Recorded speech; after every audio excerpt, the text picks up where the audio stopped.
চলুন আজ স্লাইডের মাধ্যমে একটা গা ছমছমে বাংলা ভৌতিক গল্পের গভীরে যাওয়া যাক। এর প্রতিটি রহস্যময় মুহূর্তকে আমরা দেখব খুব কাছ থেকে।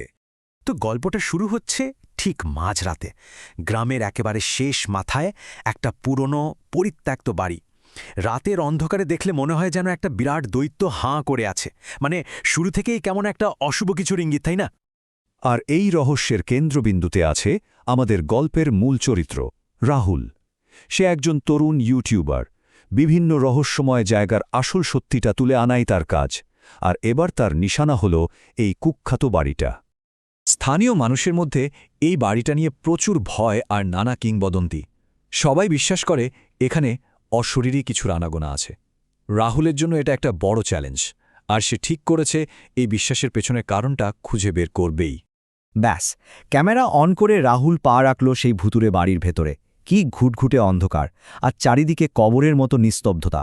সে একদম প্রস্তুত, যাই ঘুটুক না কেন সবটা ক্যামেরায় ধরে রাখার জন্য। কিন্তু ওই নিস্তব্ধতা বেশিক্ষণ টিকল না। হঠাৎ করেই একটা অদ্ভুত শব্দ কানে এলো। রাহুলের মনে প্রথম প্রশ্নটা এলো, এইরকম একটা পরিত্যক্ত বাড়িতে শব্দ আসছে কোত্থেকে? আসার তো কথা নয়। তাহলে অবিশ্বাস্য একটা পুরনো দেওয়াল ঘড়ি, যেটা কিনা সবাই জানে বহু বছর ধরে বন্ধ, সেটাই হঠাৎ করে চলতে শুরু করেছে। এই টিকটিক শব্দটা শুধু সময়ের জানান দিচ্ছে না, বরং জানান দিচ্ছে এক ভয়ঙ্কর অস্বাভাবিক ঘটনার। রাহুল খুব সাবধানে ঘড়িটার দিকে এগিয়ে গেল। গিয়ে দেখল সময় দেখাচ্ছে রাত 12:07। এটাই ছিল সেই বাড়ির ভেতরে রাহুলের চোখে দেখা প্রথম অলৌকিক ঘটনা। রাহুল যখন ঘড়িটার রহস্য বোঝার চেষ্টা করছে, ঠিক তখনই ঘরের পরিবেশটা কেমন যেন বদলে যেতে শুরু করল। মনে হচ্ছে বাড়িটা রাহুলের উপস্থিতি টের পেয়ে গেছে, আর ধীরে ধীরে নিজের আসল রূপটা দেখাতে শুরু করেছে। কিছু বুঝে ওঠার আগেই যে দরজা দিয়ে রাহুল ঢুকেছিল সেটা সজোরে বন্ধ হয়ে গেল। সে এখন ভেতরে আটকা। উত্তেজনা আর ভয় দুটোই যেন এক মুহূর্তে চরমে পৌঁছে গেল। আর এরপর যা হলো সেটা আরও ভয়ঙ্কর।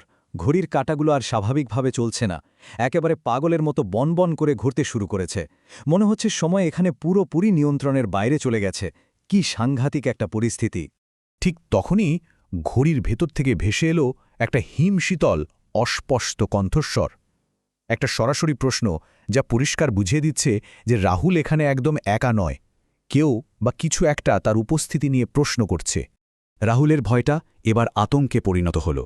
সে পরিষ্কার বুঝতে পারল যে সে এক অদৃশ্য শক্তির পাল্লায় পড়েছে, আর সেই শক্তিটা ধীরে ধীরে আরও ভয়ঙ্কর আর ব্যক্তিগত হয়ে উঠছে। এবারের কণ্ঠস্বরটা আর ঘড়ির ভেতর থেকে না, বরং মনে হলো একেবারে তার কানের পাশ থেকে কেউ ফিসফিস করে বলে গেল। পালানোর শেষ আশাটুকুও যেন নিভে গেল। পথ এখন পুরোপুরি বন্ধ। এতক্ষণ যা ছিল শুধু শব্দ, তা এবার চোখে পড়তে শুরু করেছে। ঘরের এক কোণে একটা ছায়া নড়ছে। প্রথমে আবছা থাকলেও ধীরে ধীরে সেটা আরও স্পষ্ট, আরও প্রকট হয়ে উঠছে। গল্পটা এখন তার সবচেয়ে ভয়ঙ্কর মুহূর্তের দিকে এগোচ্ছে। সেই অশুভ শক্তিটা এবার নিজেকে পুরোপুরি প্রকাশ করার জন্য তৈরি। রাহুলের জীবনের শেষ কয়েকটা মুহূর্ত, যা এক ভয়ানক অভিশাপের সাক্ষী হতে চলেছে।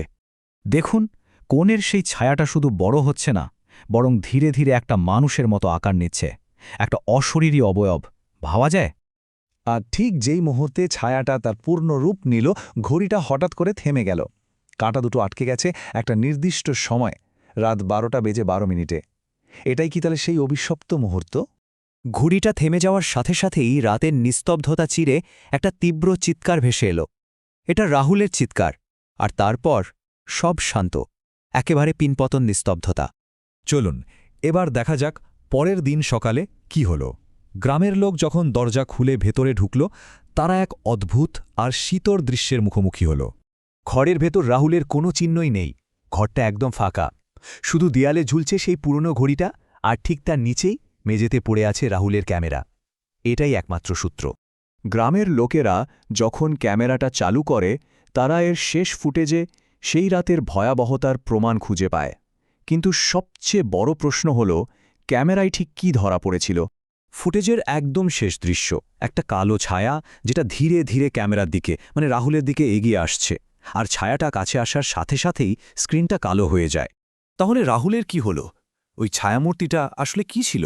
আর কেনই বা ঘড়িটা ঠিক রাত 12:12 থেমে গেল? গল্পটা তো এখানেই শেষ, কিন্তু এই প্রশ্নগুলোই যেন আমাদের এক অনন্ত অভিশাপের দিকে ঠেলে দেয়।